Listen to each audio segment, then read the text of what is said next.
Selamat datang di Gaya Bahasa Institute Podcast, tempatnya teman-teman untuk bisa sharing, berbagi pengalaman, dan juga mendapatkan nuansa baru dari teman-teman kita yang telah dulu menimba pengalaman dan experience di dalam dan luar negeri. Di kesempatan kali ini kita datang seorang bintang tamu yang udah gak asing lagi di dunia jagat IT. Kita sambut Mas Widya Hadiputra. Gimana bro? Kabar bro? Baik, sehat bro? Sehat ya. Kita udah PCR, tes swab, jadi semua dalam kondisi yang sehat walafiat, insya Allah. Insya Allah. Jadi mungkin kesempatan ini kita pengen ngobrol-ngobrol nih sama Mas Wiwit, kita panggilnya ya.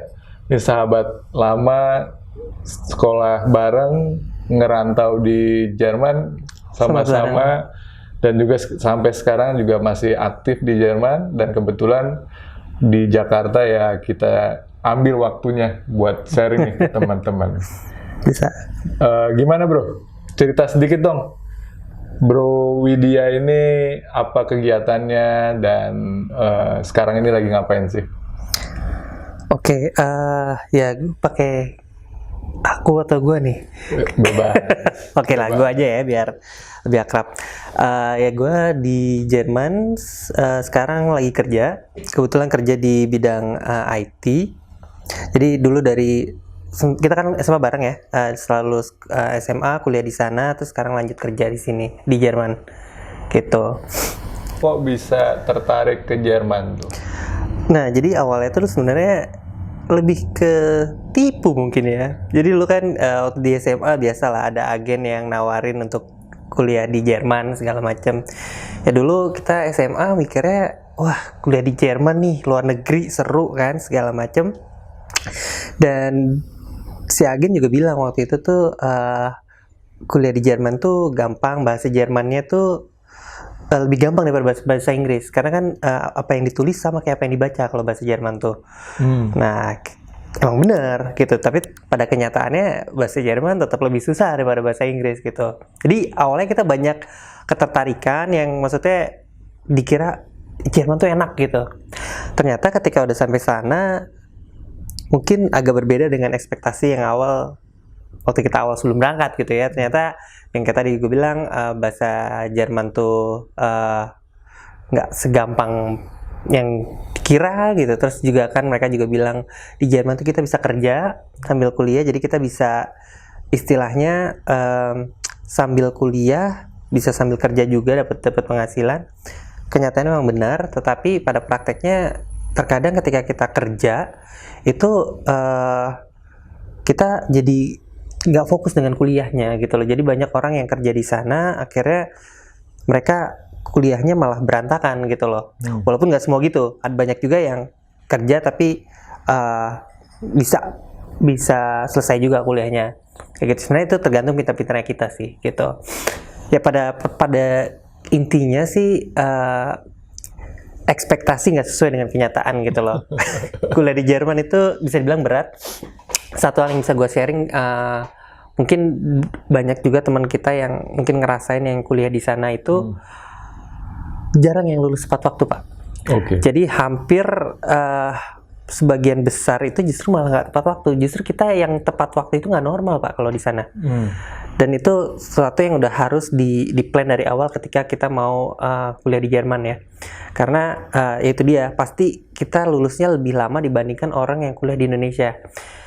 Ditambah lagi di Jerman itu kita sebelum masuk kuliah kita ada student college atau pre-university itu setahun. Jadi misalnya kita ambillah bachelor degree 3 tahun ditambah student college 1 tahun, jadi minimal kita 4 tahun kalau kita lancar gitu. Belum lagi ditambah kita nanti ada sekolah bahasa dulu kan sebelum sana. Nah itu mungkin sekitar 6 bulan untuk kita dapat. Kalau sekarang mungkin apa ya, B1 atau B1 atau B2 ya kalau nggak salah untuk sampai Jerman. Nah, persyaratan kayak gitu. Seru banget tuh ya.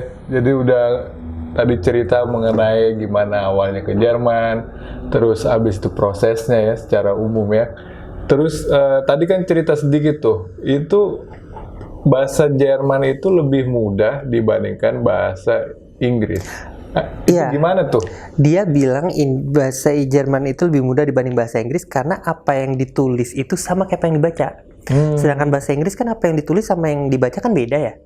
Nah, dengan dasar itulah bilang bahasa Jerman itu gampang. Sedangkan pada prakteknya sebenarnya ini tiap orang beda-beda ya. Karena ada orang yang mereka punya talent untuk di bahasa, jadi mereka cepat belajar bahasa. Tapi buat gue pribadi, gue ngerasa setelah gue belajar bahasa Jerman, gue nggak mau belajar bahasa lain. Karena gue kapok. Gue bahasa Jerman aja nggak lancar-lancar nih, sampai gue udah kerja di sana pun gue masih belum bisa dibilang belum fasih lah gitu loh. Ya untuk kehidupan sehari-hari pasti bisa, cuman maksudnya untuk kerja, untuk kuliah bisa. But nanti ketika lo udah sampai level bisnis, maksudnya conversation lo pasti beda lah ketika lo di dunia apa sih istilahnya, di dunia dunia kerja itu kan pasti berbeda. Ketika lo ngomong sama klien, sama lo ngomong sehari-hari itu beda bahasa yang digunain. Bahasa Inggris juga sama. Nah kayak gitu mungkin level gue masih belum gitu loh. Oke, kita balik mundur sedikit nih bro.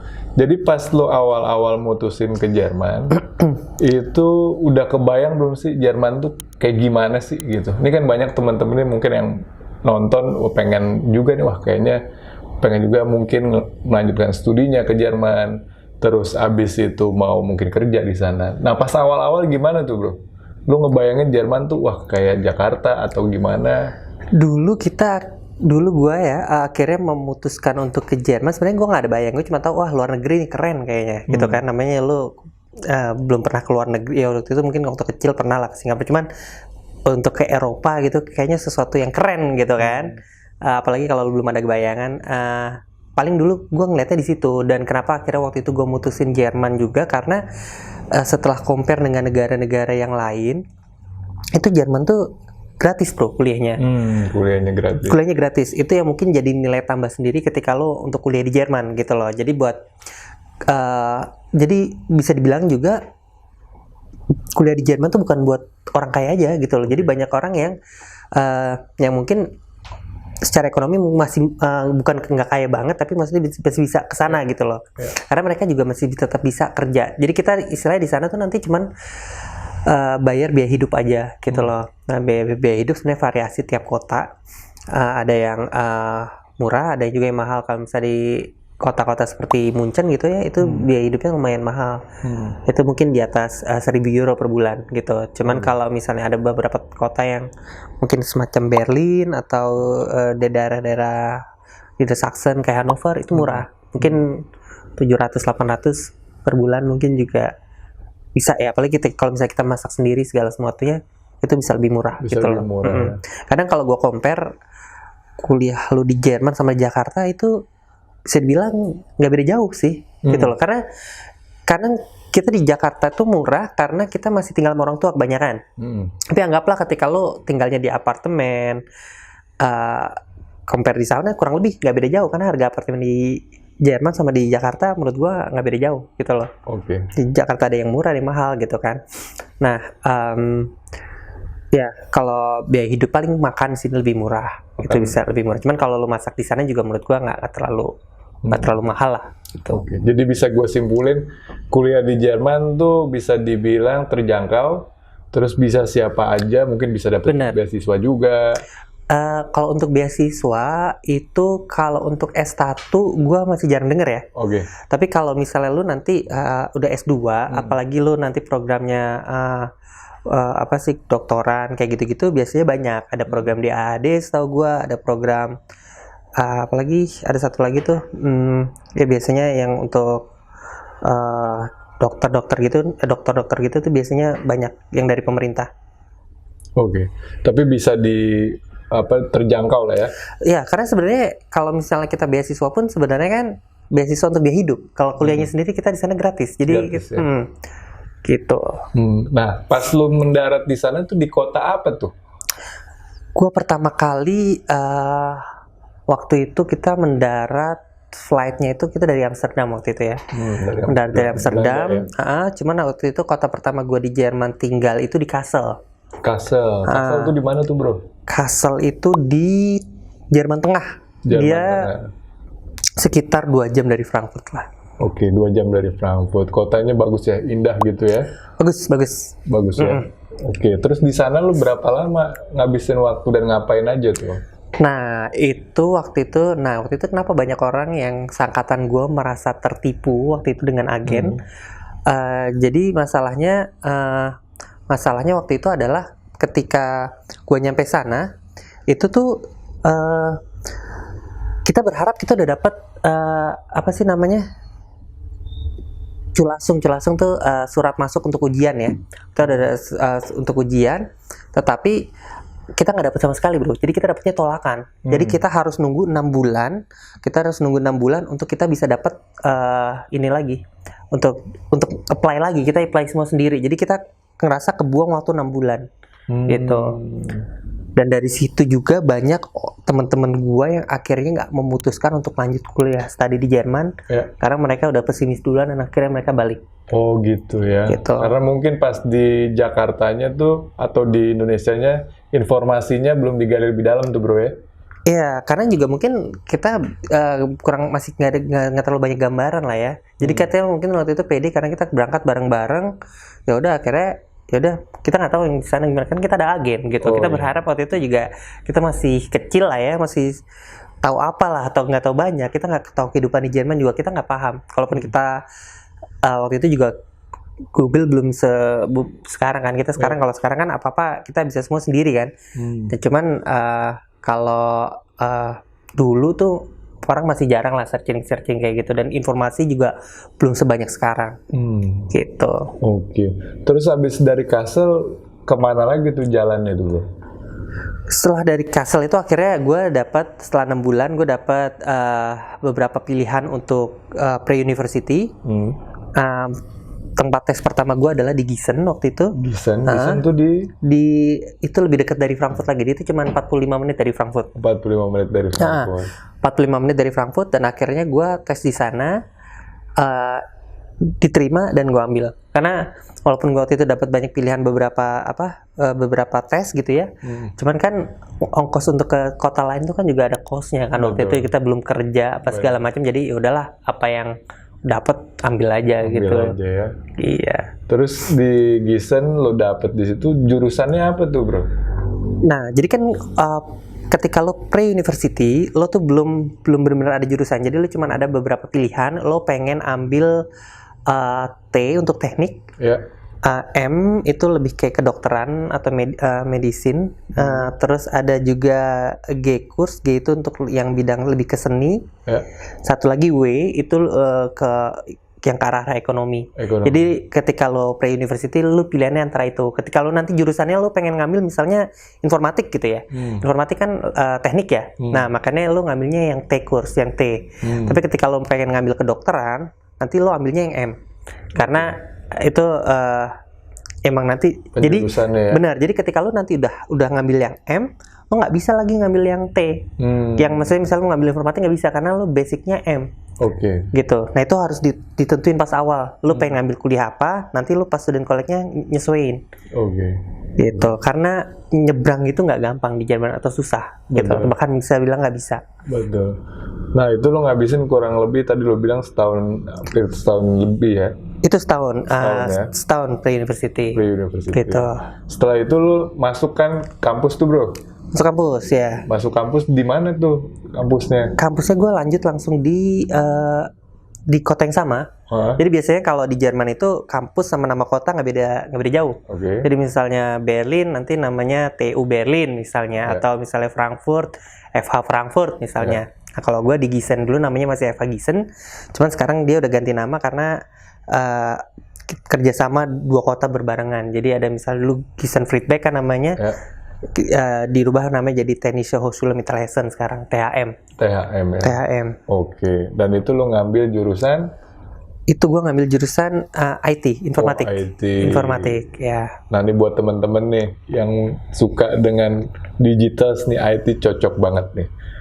Nah dari setelah itu lo masuk di kampus, cerita deh dikit, gimana tuh pengalaman lo belajar IT di Gießen? Nah, ini pengalaman menurut gue yang bisa gue sharing ya, yang menurut gue penting juga. Jadi waktu itu awal-awal tuh gue agak kesusahan bro untuk kuliah di sana, karena waktu itu gue apa-apa sendiri. Jadi gue datang masuk, duduk paling belakang, tipikal Indo banget lah ya, duduk paling belakang ya udah, terus coba dengerin dosen, gue nggak paham, udah pulang gitu kan. Jadi dan karena gue nggak paham, gue jadi malas masuk kan. Kalau di Jerman itu lo nggak wajib masuk kuliah, jadi lo tetap terdaftar, lo nggak bakal di drop out juga, karena kalau lo nggak masuk kuliah di sana gitu ya. Absen nggak wajib. Absen nggak wajib. Jadi emang bener-bener di sana tuh dituntut kemandiriannya. Nah, hidup perkuliahan gue tuh mulai berubah setelah gue punya grup di sana. Dan itu bener-bener ngerubah, karena gini, ketika waktu itu gue cuman sendiri, gue akhirnya nggak ada motivasi buat belajar gitu. Tapi ketika gue punya grup, itu kayak kampus tuh jadi kayak apa ya, rumah kedua gue. Jadi gue senang datang ke kampus cuma pengen bareng sama mereka gitu loh. Dan ketika kita ada tugas, kita coba ngerjain bareng segala macam, dan itu sangat ngebantu banget untuk gue bisa selesai di sana ya. Karena mungkin gue ngerasa kalau gue nggak ketemu mereka, bisa jadi gue nggak selesai kuliahnya bro. Dan bagusnya juga ketika lo punya grup gitu ya, grup belajar gitu ya, bagusnya lo nggak paling pinter, Juan dulu juga nggak paling bawah gitu loh. Jadi kalau bisa lo di tengah. Karena ketika lo ketika ada orang yang bisa lo ajarin, lo tuh belajar juga sebenarnya. Belajar nginget segala macam. Ketika dia ada pertanyaan lo nggak paham, lo coba cari tahu lagi gitu kan.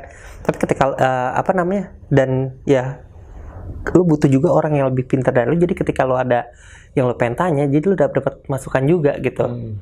Nah ini tips juga nih buat teman-teman nih, kalau lagi kuliah dimanapun, di Indonesia atau di luar negeri, kayaknya berkelompok itu jauh lebih mudah ya. Benar. Itu gue ngerasain banget perubahan ketika gue mencoba sendiri dan ketika gue punya tim, itu enak banget. Oke.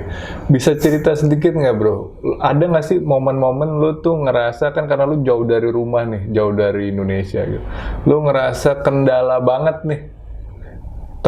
banget untuk bisa semangatnya, motivasinya dan segala macam tuh. Iya benar. Itu jadi gini, gue bisa dibilang kuliah gue tuh termasuk ngaretnya pun itu lumayan lama. Karena di sana itu godaan juga banyak bro. Apalagi zaman gue itu, gue masih doyan-doyannya main CS dulu, main game. Counter Strike dulu kan lagi booming banget tuh. Nah itu gue bisa bener-bener bisa yang sehari itu cuma main CS gitu loh. Jadi gue nggak kuliah, gue tiap hari cuma main CS, dan akhirnya tiba-tiba gue udah tua, jadi gue umur 22 itu gue belum mulai kuliah sama sekali. Gue terdaftar di kuliah di kampus, tapi umur 22 gue inget banget di saat teman-teman gue yang di Indo tuh udah pada mau kelar kuliahnya, gue baru mau mulai gitu loh. Umur 22 tuh. Umur 22 gue. Jadi gue ngerasa waktu itu gue belum nulis ujian tuh sampai umur 22. Dan waktu itu, tapi itu benar-benar jadi titik balik gue waktu itu. Jadi gue setelah gue ngerasa kan gini, lu mulai tepat waktu aja umur 19 nih, lo nggak ada jaminan lu bisa lulus tepat waktu. Nah ini gue udah mulainya telat nih, umur 22. Tapi ya setelah itu gue bener-bener ngehargain yang namanya waktu bro. Jadi di saat orang-orang misalnya pas lagi liburan, itu mereka pada balik ke Indo atau kemana ngapain gitu. Nah itu gue bener-bener purpose waktu itu, untuk ngejar semua ketinggalan gue. Jadi gue target gue ujian sebanyak mungkin, gue ngambil ujian dalam 1 semester. Gitu. Dan akhirnya emang dibantu juga sama ya doa orang tua dan bantu main di atas, akhirnya 3 tahun kelar lah waktu itu untuk S1. Tapi titik baliknya gimana tuh? Kan udah asik tuh pasti main game. Nah jadi titik baliknya sebenarnya ada percintaan juga bro di sana bro. Wah ini seru nih kayaknya nih kalau ngomong percintaan. Jadi waktu itu intinya waktu itu sempat LDRan balik ke Indo, ternyata ya biasalah diselingkuhin loh waktu itu. Terus ya udah akhirnya, dan kebetulan waktu itu diselingkuhinnya sama orang IT juga bro. Orang IT juga. Jadi waktu itu ada motivasi kuat di mana gue nggak boleh kalah nih sama orang ini gitu loh. Jadi jadi bener-bener gue harus bangkit, gue harus bisa ngalahin orang istilah gitu. Nah biasanya ketika lo ada titik balik gitu, lo punya energi tambahan untuk lo bisa sukses gitu loh. Oke. Gitu. Jadi itu ibaratnya cambukan tuh Itu trigger, ya itu Triggernya trigger. tuh.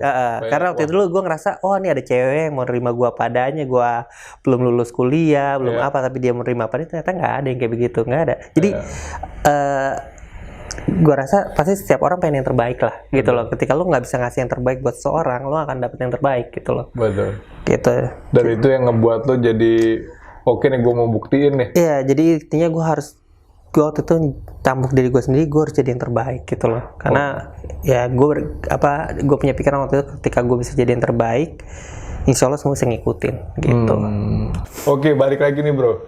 Nah, lu abis itu di umur 22, lu putuskan oke gue serius nih, gue harus komit dan gue harus sukses nih. Iya. Nah, itu lu butuh berapa lama tuh bisa ngejar tuh sampai lu beres di studi bachelor lu dulu? Nah, jadi ini menurut gue ada sesuatu yang gue pengen share juga, dan menurut gue ini bisa jadi pelajaran juga ya. Jadi awalnya itu gue waktu gue mulai start kuliah, itu gue punya pikiran gue harus cepet, yang penting gue lulus. Oke. Nah, mindset gue yang penting gue lulus kan, karena gue udah dipepet waktu lah istilahnya kayak gitu. Ketika gue punya mindset kayak gitu, pada akhirnya ketika gue nulis ujian, nilainya juga yang penting lulus bro. Jadi istilahnya misalnya skala 1 sampai 100 nilainya ya 6 atau 5, jadi yang penting lulus gitu loh. Nah, sampai satu ketika gue pernah ada dapet proyek barengan nih, SKS-nya lumayan gede, dan itu gue dapet nilai bagus waktu itu karena proyek barengan kan, dan itu lumayan ngerubah banyak nilai gue karena dia SKS-nya gede ya. Jadinya lumayan ngerubah nilai gue. Terus akhirnya gue mikir, wah ini sayang banget kalau gue nilainya nggak bisa lebih bagus lagi, karena kalau jadi ada batasan waktu itu nilai 2,5. Kalau 2,5 itu syarat untuk ikut bisa untuk ke apa sih program master MSc itu lo nilainya harus di atas 2,5. Sedangkan gue waktu itu rata-rata gue masih 2,6. Terus menurut gue sayang nih kalau gue nggak bisa dapat nilai lebih bagus. Makanya akhirnya gue punya ganti mindset gue, bukan yang penting lulus, yang penting gue harus dapat nilai terbaik 100 waktu itu. Jadi ketika gue mungkin dijelasin dulu nih bro, teman-teman belum tahu nih standar nilainya gimana nih bro. Kalau di Jerman tuh paling bagus berapa sih? Oh ya, gini, standar nilai di Jerman itu 1 itu paling bagus, 4 itu paling jelek. Kebalikan sama Indonesia. Bener ya? Nah, kalau misalnya lo dapat nilai 1 itu berarti ya lo paling the best. The best lah. Lo waktu itu di 2,5 buat bisa masuk masker. Bener. Dan gue masih 2,6 waktu itu. Nah, akhirnya gue gimana caranya gue harus memperbaiki ini semua. Dari 2,6 gue harus ya kalau bisa yang terbaik lah. Akhirnya ya pas bachelor akhirnya gue bisa jadi dari yang tadi awal yang penting lulus, akhirnya gue malah merubah pikiran gue untuk ikut lanjut master. Makanya akhirnya gue itu lanjut master. Lanjut tuh abis beres. Oke nih lanjut lagi nih. Master. Gitu, karena waktu itu energinya masih banyak. Ya. Nah, terus di program itu apa yang lo dapet nih bro dari IT itu? Lo bisa ngapain aja sih sebenarnya kalau teman-teman pengen belajar IT nih? Apa sih kira-kira yang bisa diraih? Gitu? Jadi sebenarnya gini, kalau menurut gue pribadi, ketika lo kuliah, lo belum bisa berbuat banyak sebenarnya bro. Jadi kalau gue pribadi nih, gue setelah lulus kuliah, gue pun masih bingung nih, gue bisa bikin apa gitu loh. Karena lo banyak dapat teori, bukan praktek gitu. Ya praktek ada juga, tapi maksud gue lo bukan mengerjakan proyek yang besar, sehingga lo masih ngerasa gue masih belum bisa banyak nih gitu loh. Tetapi yang lo pelajari ketika lo kuliah itu adalah analisis lo. Kalau menurut gue ya, menurut gue pribadi akan berbeda antara orang yang kursus sama orang yang kuliah gitu loh. Karena yang kuliah lo memang dilatih cara berpikir sistemik misalnya, segala macam yang kayak gitu-gitulah. Gitu. Dan jadi yang mau gue bilang sebenarnya ketika lo lulus kuliah, ekspektasi lo nggak banyak lo apa yang bisa lo lakuin. Jadi lo mungkin pengalaman terbesar lo adalah ketika lo nulis skripsi nih, ketika lo nulis skripsi dan lo ngerjain proyek di perusahaan. Nah itu paling banyak ilmunya di sana. Jadi bisa dibilang 6 bulan lo di magang di perusahaan lebih banyak yang lo dapat dibanding 3 tahun lo kuliah. Gitu. Berarti istilah orang sekarang tuh ya belajar sambil bekerja gitu ya? Ya, Itu lebih cepat ya? Iya benar. Itu ketika lo banyak praktek secara nggak langsung nanti, oh ini dulu teorinya begini. Bahkan gue agak amazed juga sama dulu bos gue, bos di perusahaan gue yang pertama, dia itu di Uni. Dia prakteknya sebenarnya jarang, tapi dia analisisnya bagus banget bro. Jadi apalagi kalau misalnya lo di dunia IT itu kan emang logika yang dipakai ya. Nah logika dia tuh jalan banget gitu loh. Padahal mungkin kalau lo belajar di Uni kan ada beda nih. Di Jerman itu nanti ada namanya Universität sama ada namanya Fachhochschule. Kalau Fachhochschule itu dia lebih apa ya? Kalau Uni itu lebih banyak teorinya lah. Kalau gampangnya gitu. Jadi kalau misalnya ibarat matematik, kalau misalnya di Fachhochschule, lu matematik lu belajar ngitung-ngitung. Gitu. Nah kalau misalnya di Uni nanti lu belajarnya buktikan, jadi bukan ngitung.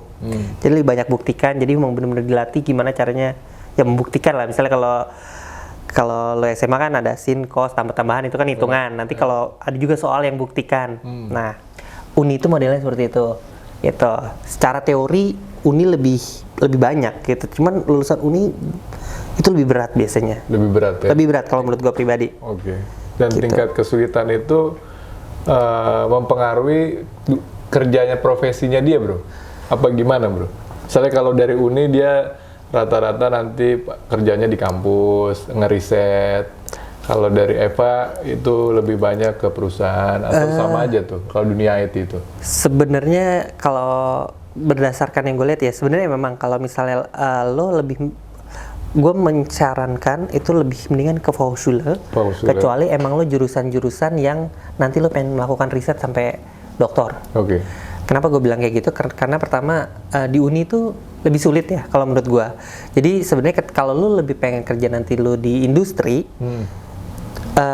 yang dipentingin sama industri itu bukan lo dari lulusan Fachhochschule atau lulusan Uni. Yang dipentingin dari industri itu lo nilai ijazah lo gimana, bagus apa enggak gitu loh. Itu satu. Kedua, lo lulus berapa lama gitu loh.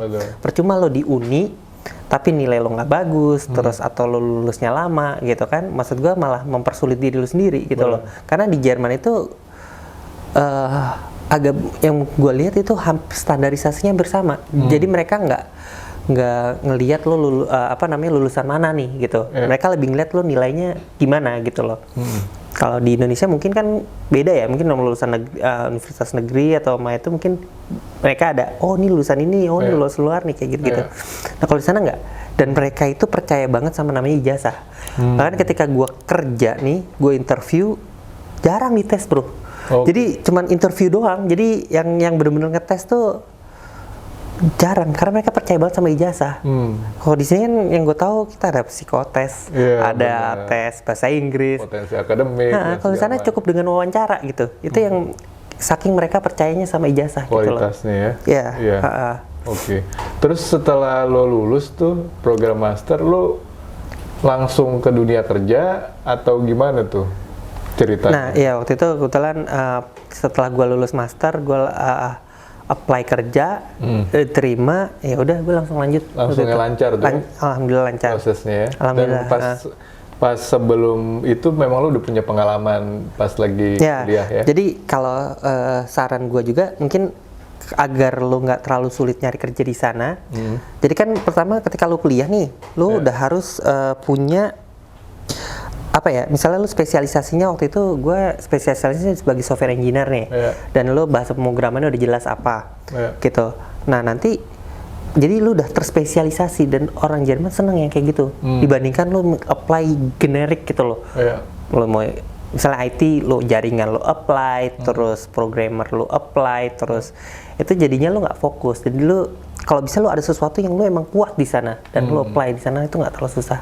Dan ketika lu interview ntar kan beda. Ketika lu paham sama lu yang nggak paham gitu. Ketika lu ada yang lu kuasain dan lu paham, lu ngomong enak gitu loh.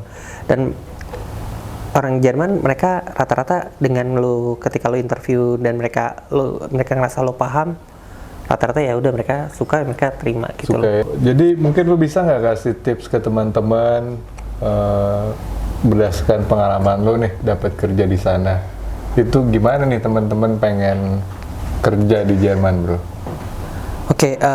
Pertama mungkin sepengalaman gue ya, kebanyakan yang kerja di sana itu rata-rata emang yang dari kuliah di sana. Gitu. Jadi mungkin ada yang apply dari Indo terus kerja di sana, tapi mostly kebanyakan yang gue kenal yang kerja di sana emang kuliah di sana gitu.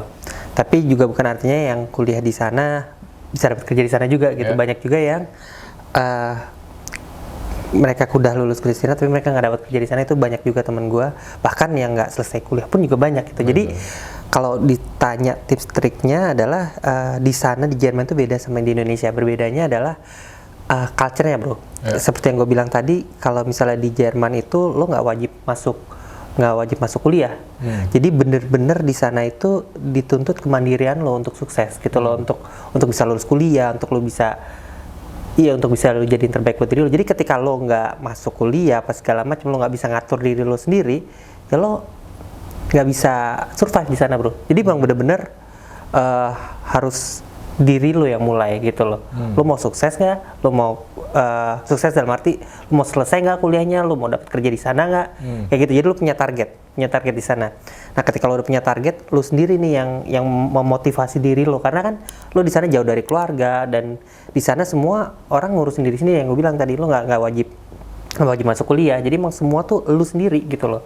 Jadi lo mau selesai kuliah itu mereka nggak dimikirin, yang penting iya, jadi harus dari lunya. Mandiri gitu. Ya. Mandiri. Kata kunci mandiri itu. Benar. Jadi kalau teman-teman yang di Indonesia pengen bisa kerja di sana, tipsnya mungkin ngambil pendidikan dulu di sana kali ya. Ngambil pendidikan. Tahu kulturnya, baru nanti boleh bisa inilah ya, coba untuk itu ya.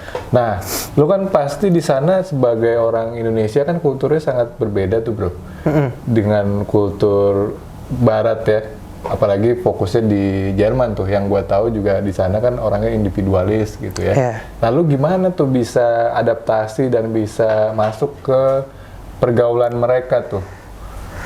Jadi sebenarnya apa ya? Kadang ketika lo istilahnya terpaksa untuk survive bro. Kalau menurut bahasa kasarnya gitulah. Jadi ibarat lo mungkin ditaruh di hutan, lo kadang ya mau nggak mau lo harus untuk survive lo harus bisa bertahan di sana gitu. Begitu juga ketika gue di sana, banyak culture shock juga. Jadi kayak misalnya kalau di sini kan kita udah apa-apa dimanja ya. Jadi kayak misalnya lo lampu rusak gitu, lo gue biasa di rumah ada tukang. Nah kalau di sana nggak ada, jadi gue harus sendiri. Terus kalau di rumah biasa ada PRT kan, pembantu rumah tangga. Nah di sana nggak ada. Jadi kita benar-benar semua sendiri, karena ketika kita mau bayar bantu rumah tangga mahal banget di sana gitu loh, mereka bayar per jam. Jadi akhirnya lumayan culture shock, jadi apa-apa kita harus ngurus sendiri. Cuman karena kita udah lama di sana ya mau nggak mau terbiasa dengan budaya seperti itu gitu. Lama-lama kita menyesuaikan lah dengan di sana. Nah biasanya yang nggak bisa menyesuaikan ya otomatis pasti nanti balik gitu. Balik ya. Dan itu mungkin juga yang lu tadi bilang tuh, kalau misalnya teman-teman banyak juga yang nggak lanjut lagi tuh dari kampusnya gitu, dalam arti yang nggak selesai gitu ya. Mungkin dia nggak bisa adaptasi juga tuh dengan kultur, dengan ya bisa jadi. Karena banyak sih sebenarnya alasan-alasan ketika orang nggak selesai kuliah gitu ya. Dan bisa jadi cobaan juga. Banyak yang mungkin gara-gara putus cinta misalnya, itu ada juga yang kayak gitu loh. Karena kan ngaruh di motivasi. Betul. Makanya kadang pinter aja nggak cukup loh di sana. Pinter rajin pun bahkan nggak cukup. Tapi lo juga main emosi juga di sana, gimana lo ya kayak tadi, biar nggak cuman gara-gara putus cinta lo balik kan, gitu. Atau juga banyak orang yang harus berjuang juga karena dia harus kerja untuk bisa membiayai hidupnya, jadi otomatis dia nggak punya banyak waktu untuk kuliah. Betul. Nah itu juga banyak yang mungkin salah prioritas jadi pada akhirnya mereka nggak selesai kuliahnya. Atau juga mungkin kebanyakan main. Mungkin gue bisa jadi kalau misalnya gue nggak ditolong ya dalam tanda kutip, bisa jadi gue juga termasuk bagian yang sama bro. Jadi nggak selesai. Dulu ada loh kepikiran apa gue beli jasa ya waktu itu. Ya lo kebayang gue masih umur 22, gue belum lulus kuliah, belum mulai kuliah waktu itu. Waduh, gue masuk balik Indo, apalagi banyak yang ini ada cerita lagi, tapi ini sempat booming juga sih waktu itu di ini. Ada waktu itu yang sempat banyak depresi orang-orang Indonesia sampai akhirnya bunuh diri. Itu juga ada beberapa kasus kayak gitu. Berat tuh kayaknya tuh ya. Berat, makanya emosi menurut gue di sana tuh termasuk yang penting untuk lo bisa survive gitu. Jadi nggak cuman IQ, tapi juga emosional. Ya IQ juga, ya IQ-nya juga. Ya. Jadi ya itu sharing dari Bro Wiwit tuh. Kalau pinter aja nggak cukup, mental juga harus tough, terus juga mampu ngelola emosi, jadi bisa adaptasi dengan bagus di sana ya Bro ya. Terus lu ada nggak sih suatu ketika kejadian gitu yang kultur sana atau bergaul di sana lu nggak susah nih masuknya nih? Terus tuh gimana tuh caranya tuh bisa masuk ke khususnya orang Jerman ya? Itu sebenarnya kalau misalnya bergaulan tuh cocok-cocokan ya Bro. Gue pribadi sebenarnya gue nggak pernah ngerasa punya temen dekat yang asli Jerman. Jadi teman dekat gua rata-rata tuh orang yang lahir di sana tapi bukan asli Jerman. Gitu. Jadi ada orang Rusia, ada orang Turki. Itu entah kenapa gua ngerasa lebih nyambung sama mereka gitu loh. Bukan berarti orang Jerman nggak asik, tapi maksudnya itu cocok-cocokan aja gitu loh. Gua kebetulan waktu itu dapetnya ketemunya yang begitu gitu. Gitu. Dan mereka tuh gimana biasanya karakternya Bro? Kalau orang Jerman tuh gimana sih kalau dalam bergaul ya? Kalau ke orang Jerman, kalau menurut gue ya kasarnya, kalau menurut gue pribadi ya, ini subjektif ya. Menurut gue kaku ya, lebih kaku aja mereka sama peraturan kaku. Kalau kita kan luas gitu, kalau mereka mau peraturan udah strict gitu, peraturan begini, nggak bisa diajak kayak kita begini aja, itu susah gitu loh. Mereka strict sama peraturan, makanya menurut gue agak kaku gitu loh. Gitu. Berarti kurang fleksibilitas. Fleksibel, ya. Kalau orang Rusia tadi yang lo bilang sama... Menurut gue tuh mereka agak ada kemiripan, jadi makanya gue lebih nyambung gitu ya. Tapi ya mungkin, ya kayak gue bilang cocok-cocok kan. Jadi ada yang orang Indonesia yang mungkin punya apa sih mindsetnya sama kayak orang Jerman, mungkin cocok mereka klop gitu loh. Terus selama lo di sana, ada nggak kejadian lucu tuh Bro? Selama lo gaul-gaul di sana tuh? Ada. Ada. Gimana tuh? Setiap gue cerita ini ke orang Jerman, mereka pasti ketawa karena kebodohan gue ya. Jadi waktu itu gue pengen pindahan kan dari satu apa istilahnya pindah rumah sih sebenarnya, tapi masih di kota yang sama. Nah waktu itu kan kalau pindah di sana kan karena gue nggak punya mobil, jadi gue pakai kendaraan umum kan, pakai kereta. Dan gue bawa koper tuh, geret-geret koper berat-berat gitu kan. Ya udah pindah dari stasiun ke stasiun yang lain. Nah karena gue udah ngerasa keberatan, satu koper gue tinggal Bro di stasiun itu. Karena gue mikir nih isinya buku doang. Jadi menurut gue ada yang mau ngambil, gak apa-apa gitulah. Terus gue tinggal lah di situ gitu kan. Gue nggak berpikir banyak. Paling gue mikir kalau ada yang mau ngambil kan di Indonesia gitu kan. Kalau ada yang ketinggalan, takutnya kan paling diambil sama orang kan.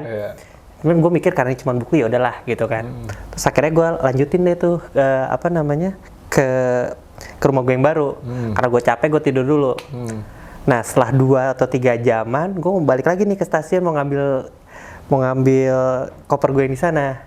Pas gue nyampe sana, tiba-tiba itu di stasiun udah di blok sama polisi banyak.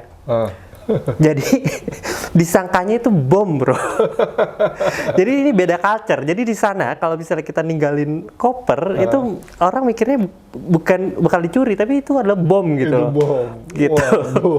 Makanya gue kalau cerita ini ke orang Jerman mereka pasti ketawa. Lucu tuh ya. Itu ya beda culture kalau gitu. Terus akhirnya gimana tuh? Lo ambil juga tuh koper? Akhirnya gue bilang mungkin gue cukup hoki lah, soalnya banyak yang bilang mungkin gue bisa kena denda gede gitu karena gue udah itu polisi banyak banget Bro, udah itu satu stasiun bahkan mungkin itu kereta bisa nggak boleh jalan gara-gara gue gitu. Cuman untungnya waktu itu gue nggak disuruh denda karena mungkin ya mereka juga ngelihat gue segala macem dan gue mungkin jujur kali gue itu bilangnya gimana. Jadi itu bisa dibilang sepengalaman lo hidup di Jerman udah berapa tahun sih Bro? Lu sampai sekarang nih? Gue dari 2003 Bro. 2003 tuh kurang lebih 18 lah ya?